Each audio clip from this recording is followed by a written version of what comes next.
searches, both water-based and on land. We've used specialist resources from both police, a range of other agencies, and I'm grateful to those other agencies who've supported us. And in police assets, that's included the Northwest Underwater Search Unit, police drones, horses, dogs, and the police helicopter.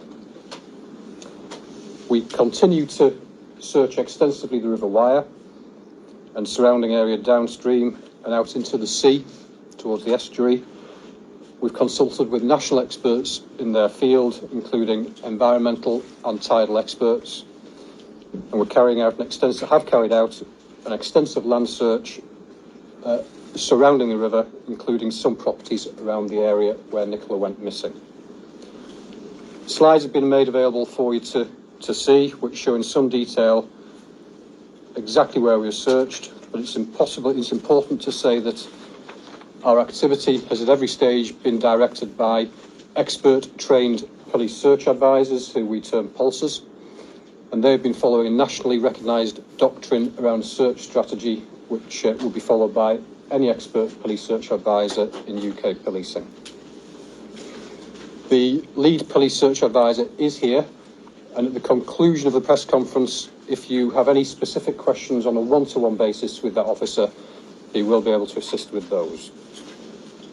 So it remains the case at the present time that there is no evidence in all the exhaustive inquiries we've made that suggests any crime has been committed or that there is any third-party involvement in Nicola's disappearance. It is important for me to stress that the investigation continues, it is ongoing, and we are meticulously reviewing all information gathered from members of Nicola's family, the public, CCTV, dashcam, and other digital devices, to name just a few. We're also continuing to regularly consult with national experts from the National Crime Agency, the NCA, and they continue to support us and provide both tactical and strategic advice for the case. I will now hand over to Becky, who will talk through in some more detail the investigation she's been leading from that senior investigating officer role. Thank you. Thank you. Thank you for coming this morning. So I'm going to firstly take you through the incidents that led up to Nicola being reported missing. I'll go through a timeline of events for you, followed by a number of topic areas that I believe are of interest to you. Also going on to a couple of areas that have been highlighted in the press, which I want to explain in detail. So first of all, Nicola Bulley was reported missing on Friday the 27th of January after dropping her children at St Michael's School in St Michael's. As soon as she was reported missing, following the information that was provided to the police by her partner Paul, and based on a number of specific vulnerabilities that we were made aware of, Nicola was graded as high risk. That is normal in a missing person from investigation with the information we were in possession of. She was immediately treated as a MISPA, and then on the Monday, the 30th of January, I was identified as the senior investigating officer. At that time, we reviewed all the information that had been gathered in the days prior to her being reported. And as any senior investigating officer does, you form a number of hypotheses, that is scenarios which are possible from the information to hand. Those hypotheses included the one that she possibly could have gone into the river, that there could have been third-party involvement, and lastly, that she could have left the area voluntarily. Those hypotheses have remained in place throughout, are reviewed regularly, as is normal with any SIO running a major investigation. At the initial stages, based on the information I received, I made it clear that it was my working hypothesis at that time, based with all the facts, that the main hypothesis I was working on at that time was that Nicola had gone in the river. This has been misconstrued in the press and said that that was what I said. I said that was my main working hypothesis at that time, and that remains my main working hypothesis.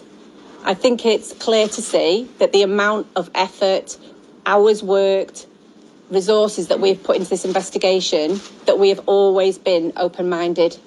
Those 3 hypotheses and scenarios have been continually reviewed and continue to do so to this day. But as Mr. Dawson has said, at the minute, with the information that we have received and reviewed, there is not a single piece of information or evidence to suggest that there is any third-party involvement in this investigation. And that continues and will continue to do so until we have reviewed all the information received. So in terms of the actual timeline, Nicola Bulley dropped her children off at school at about 8:40 on Friday the 27th of January. That was normal.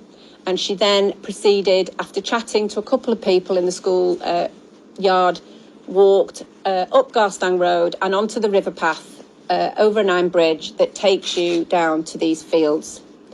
We know that because there are witnesses who have identified her and also from her phone data. We know that Nicola entered the field and made a couple of messages on her mobile phone, one to her boss and one to a friend, making arrangements for a play date for her children. And at 9:01, we know she logged into a work call on Teams. Again, there has been lots of speculation about this. This was a perfectly normal call for Nicola to have. It was work-related. She would never have had the microphone or camera on because it was more of an informative session. She didn't need to sign into it. She did so to enable her with her business. So I know there have been inquiries as to whether anybody else on the Teams call would have been able to hear or provide us with any information. I can assure you from the outset that was investigated thoroughly and that is not the case. We know at this time that there were a number of dog walkers in the area, and we've been extremely fortunate from the very start of this inquiry to have a number of witnesses, key witnesses, who know Nicola. So there is no miscommunication about the identification of who is in that field. And also, we've viewed a substantial amount of CCTV.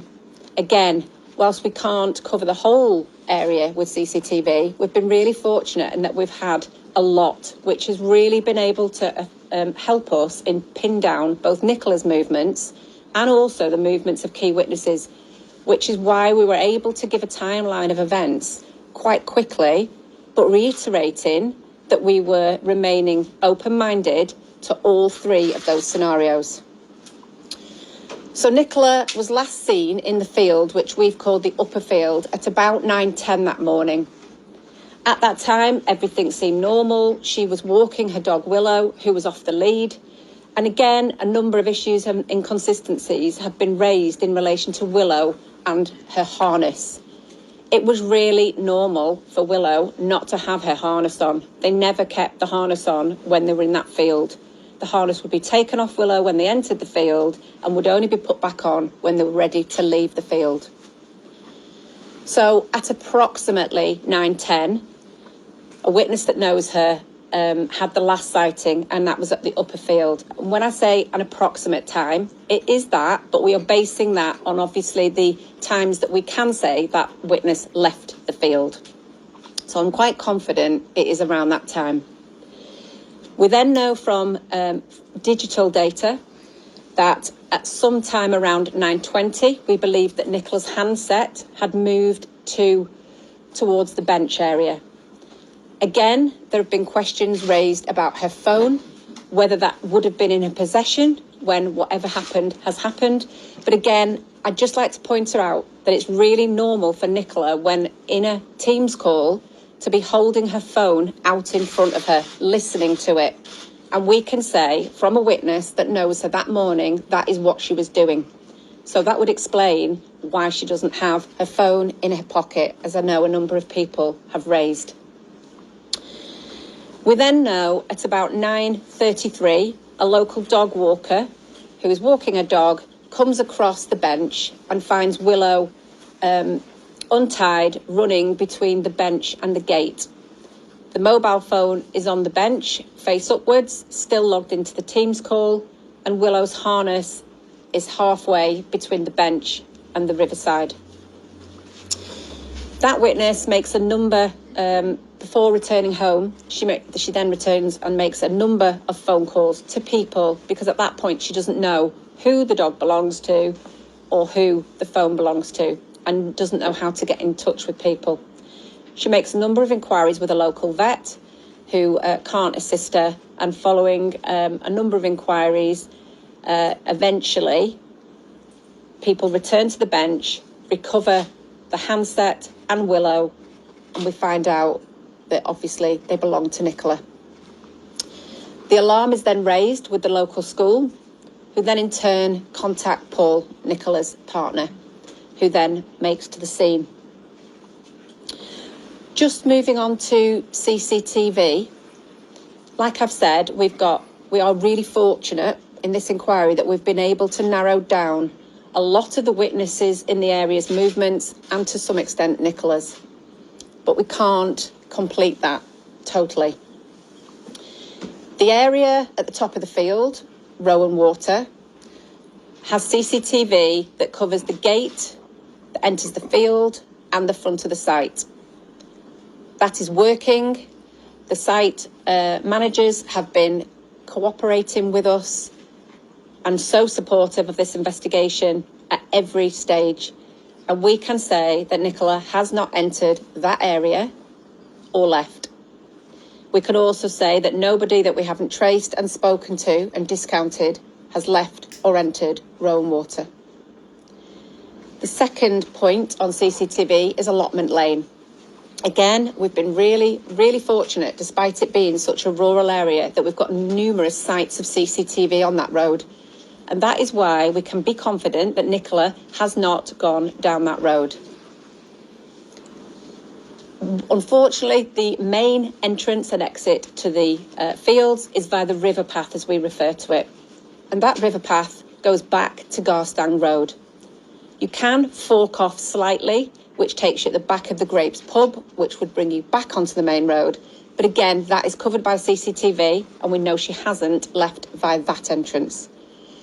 So talking about the river path, this has always been, and we've made this really clear in previous briefings and bulletins, that this has been our focus.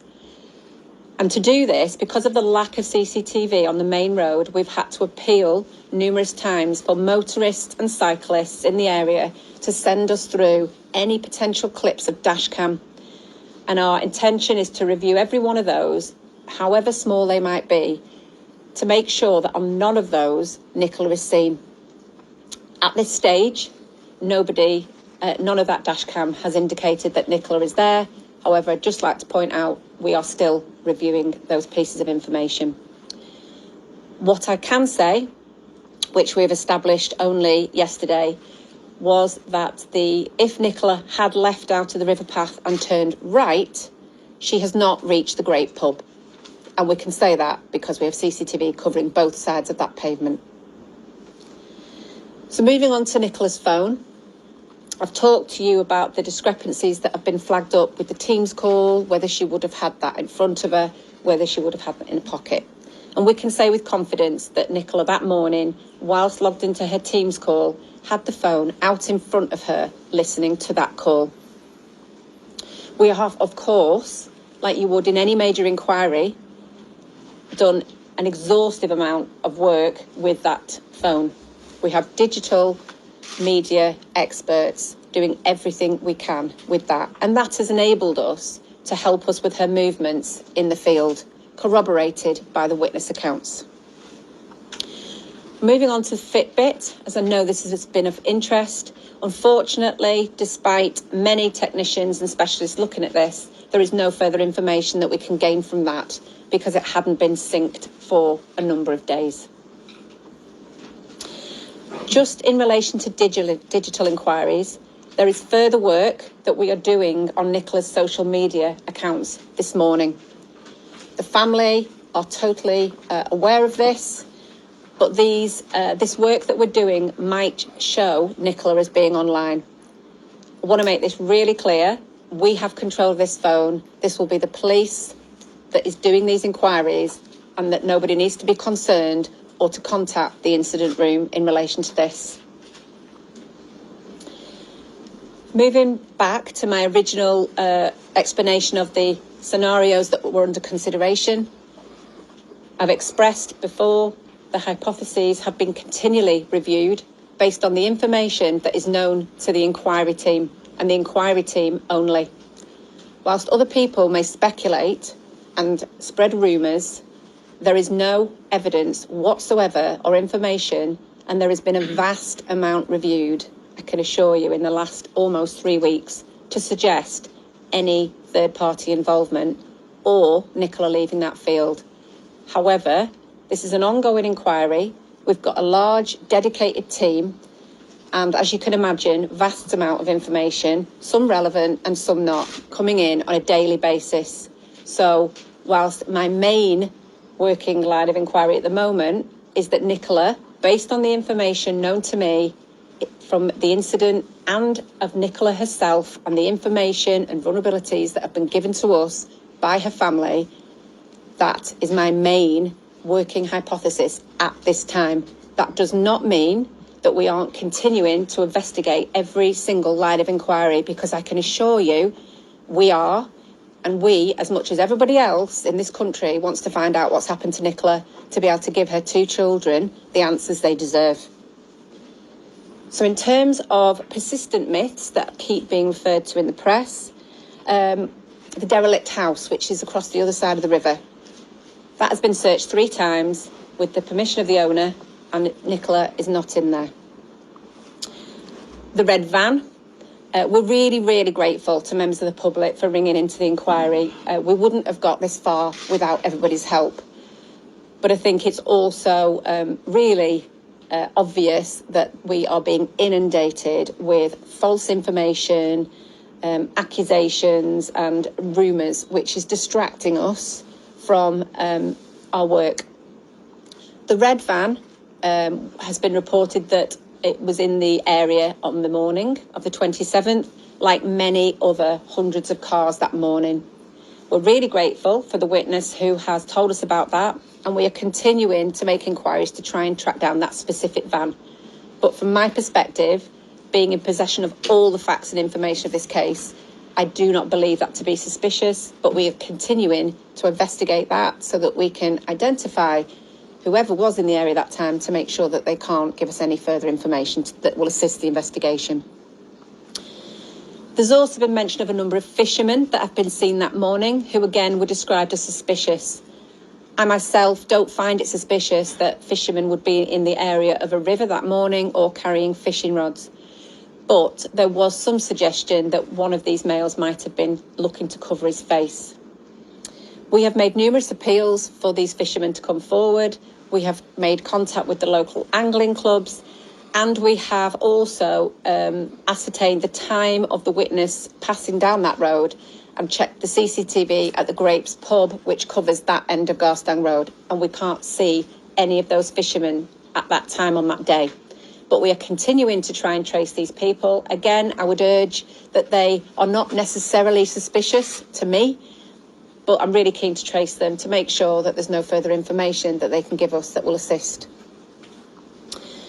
In terms of the glove that has been recovered, you'll no doubt be aware that TikTokers have been playing their own private detectives and have been in the area.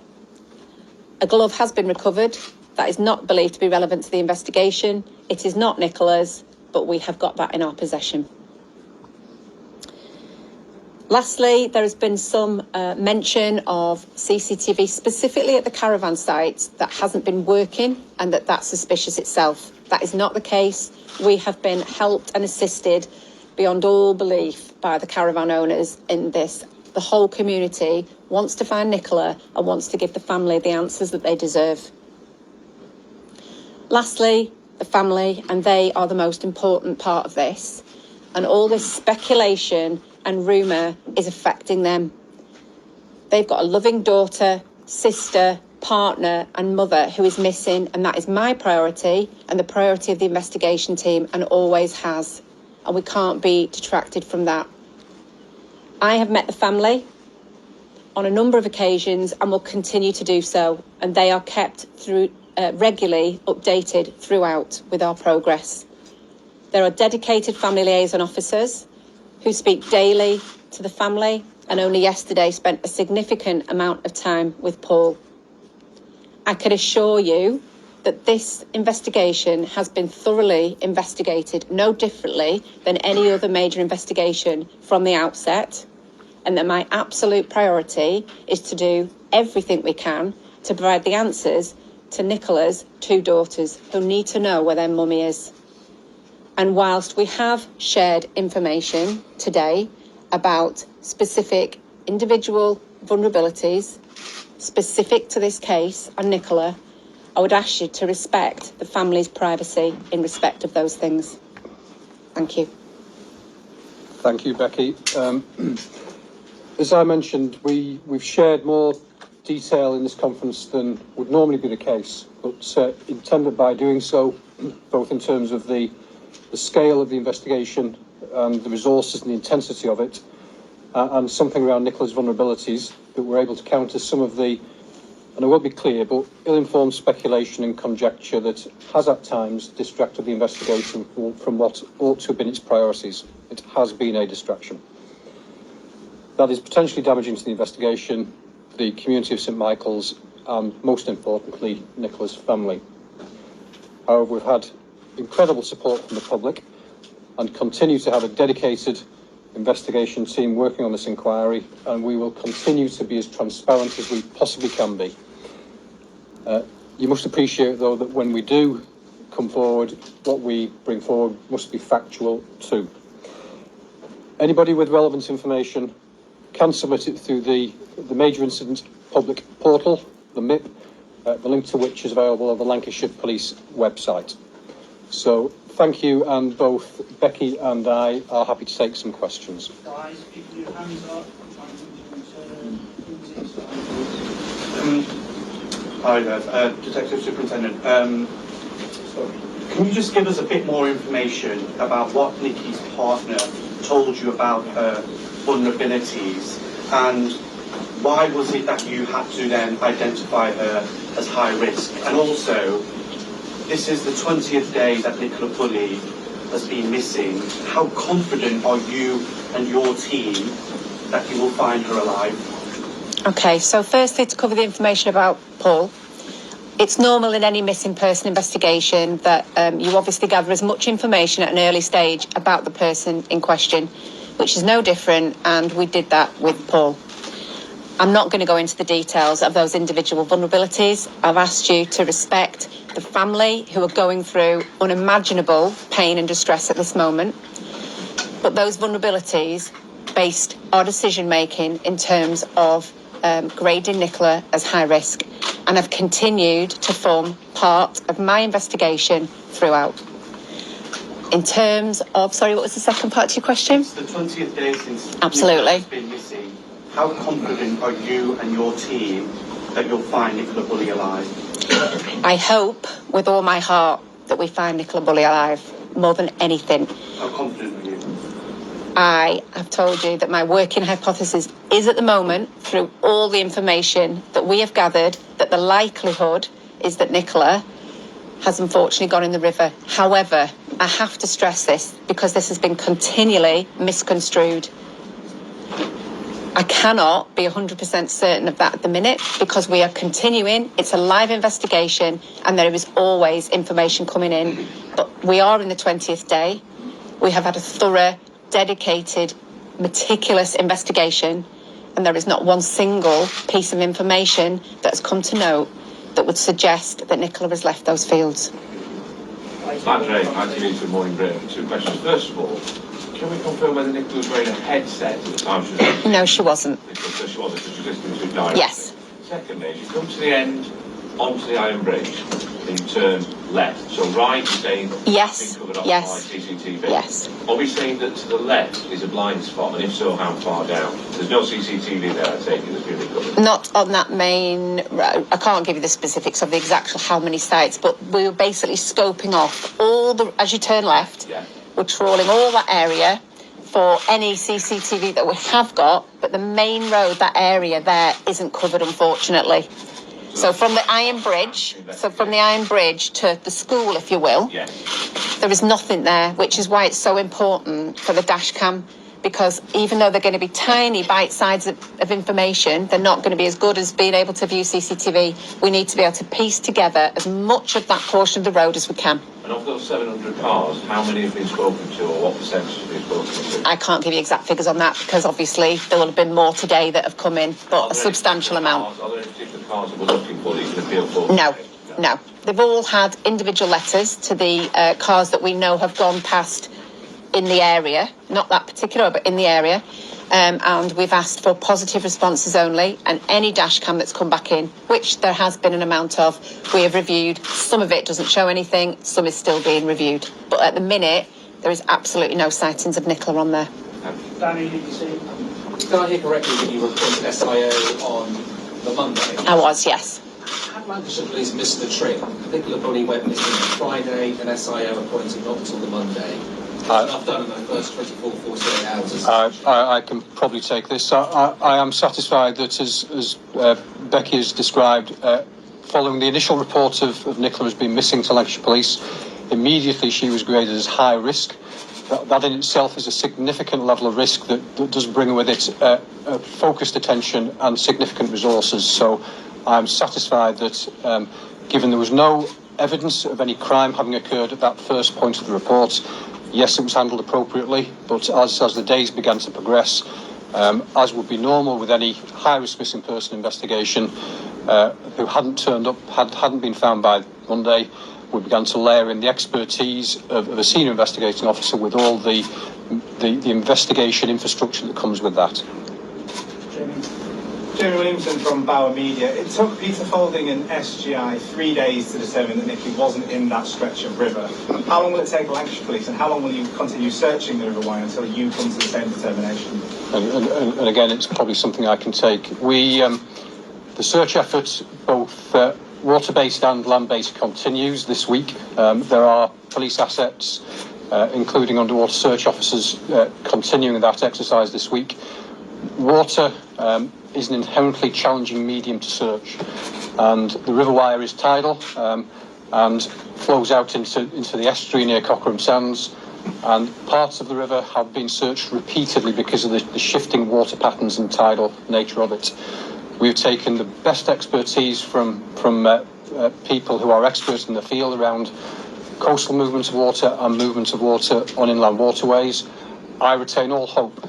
But the reality is there will be a point at which I need to review, in conjunction with Becky as the SIO and the search managers, the extent and proportionality of continuing to deploy significant search resources around the River Wye and the land-based options we have there. So for this week, the search effort is continuing.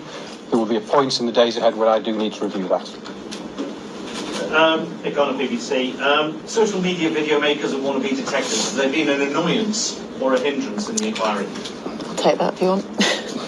Yes, it has significantly distracted the investigation. In 29 years police service, I've never seen anything like it. Some of it's been quite shocking and really hurtful to the family.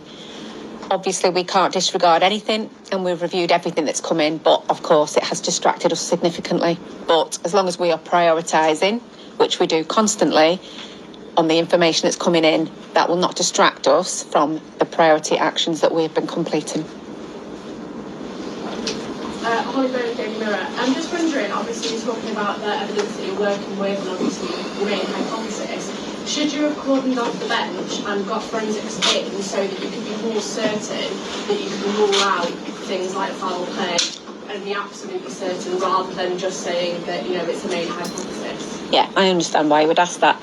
But at the end of the day, it was treated as a high-risk missing from home immediately.